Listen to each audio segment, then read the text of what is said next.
कीमतों को लेकर लगाए और तेरी नहीं हर एक चीज लेकर में मिल रही है। एक और छोटी मंजिल है आज मैंने न्यूज पढ़ी जिसमें भंडारी साहब ने एक फर्टिलाइजर खाद का कारखाना भाई जी ये बना लिया खरीद है, वो सारा सिस्टम ही पूंजीपतियों के हाथ में देना चाहते हैं। अगर भंडारी ने प्राइवेट कंपनियों को जो भी सरकारी डिपार्टमेंट है वो सारे निजी हाथों में दे रहे हैं। अगर निजी हाथों में जाएंगे तो सबको पता है कि वो अपने मनमाने रेट बढ़ाएंगे। ये देश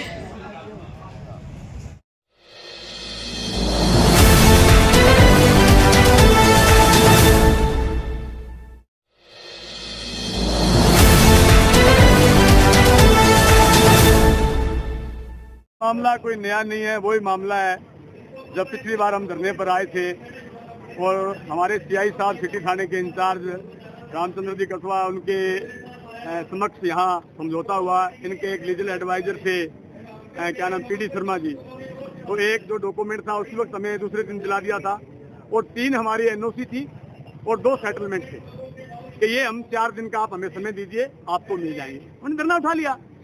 उसके बाद हमने 7 दिन का समय दिया और आज 15 दिन से ऊपर हो चुके। दुख इस बात का है कि हम जब आए तो इन्होंने वही उल्टी का हमारे साथ ये इन्होंने बात की कि आपने ठेका ले रखा है, आपको क्या जरूरत है, जब लोन लिया था तब तो आप आए नहीं थे, ये हमारी कंपनी का काम है, हम लोगों को लोन दे रहे हैं, भला कर रहे हैं। मैंने कहा यार जब आप भला कर रहे हो तो लोग आत्महत्या क्यों कर रहे हैं? आप ये भला करने वाला ये जो लोन है ये कितने रुपए सैकड़ा ब्याज है, आपका फोरक्लोजर आप बताएं। कोई जवाब नहीं और हम यहाँ से चले गए। हमने 3 दिन पहले सोशल मीडिया के माध्यम से सीआईडी के माध्यम से हमने यहाँ बता दिया कि हम यहाँ 21 तारीख तक अगर हमारे डॉक्यूमेंट नहीं मिले तो हम यहाँ धरना प्रदर्शन करेंगे।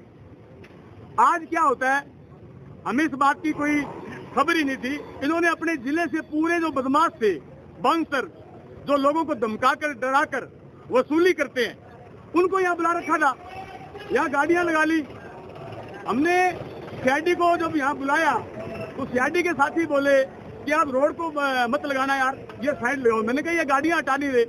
उनसे बात की वो तो घर पड़ गए, बोला बैंक हमारा है, गाड़ियां हमारी हैं, ऑफिस की गाड़ियां हैं और ये एरिया हमारा है, आप कौन होते हो, हम यहाँ धरना नहीं लगाने देंगे। चलो हम बीच में सामान उतार कर बैठ गए। सुबह सुबह का वक्त था 8:30 का। मैंने कहा कोई बात नहीं, साथी आते तब बात करेंगे। इतने में इनका एक आदमी आया, हट्टा चौड़ा करता, मैं जानता नहीं नाम को, कि आज ही देखे हमने पहली बार।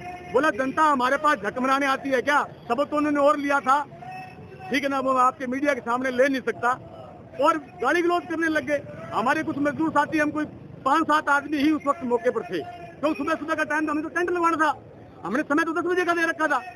लेकिन इनको पता था ये मारपीट पर उतारू हो गए, झगड़ा करने पर उतारू हो गए, बद्दी बद्दी इन्होंने गालियां निकाली, तुमने टेंडर ले रखा है क्या, तुम कौन होते हो, ये वो खूब इन्होंने यहाँ माध्यम किया, तमाशा किया। कोई बात नहीं। उसके बाद बीच बचाव में पुलिस आई, उसके बाद में यहाँ से गाड़ियां हटाई गई।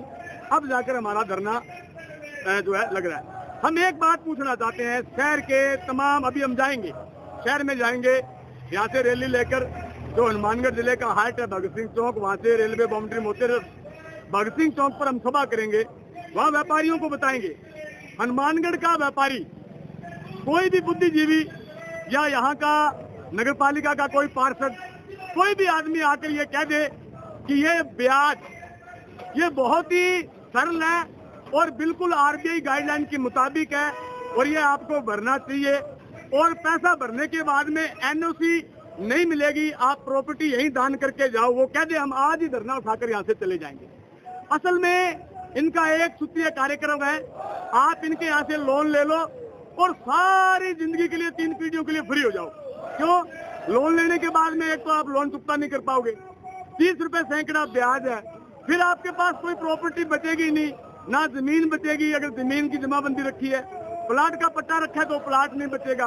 तो आने वाले समय के लिए आप निश्चिंत हो जाओ, ना चोरी की जरूरत रहेगी, कोई चोर चोरी करेगा ना, आपके पास सामान बचेगा, कुछ नहीं बचेगा, मोढे बनकर घूमो और मजे करो। एक सूत्रीय कार्यक्रम चला रखा है, बात खत्म। और जो गुंडागर्दी जो इन्होंने फैला रखी है, हम हैरान हैं। आज तक हनुमानगढ़ में इस लाल झंडे ने गुंडे नहीं छोड़े। और हम इन गुंडों को कहना चाहते हैं पुलिस के सामने कि तुम जोर लगा लो, तुम्हारा राज में हाथ हो सकता है, तुम्हारा हाथ जनता में नहीं है। हम तुम्हारा बाजू उखाड़ने का काम करेंगे और तुम ये दुकानदारी चलाकर दिखाओ। जो बदतमीजी तुमने सुबह की है हमारे मजदूर साथियों के साथ, जो तुमने गाड़ियां निकाली है, हम उसका हिसाब लेंगे।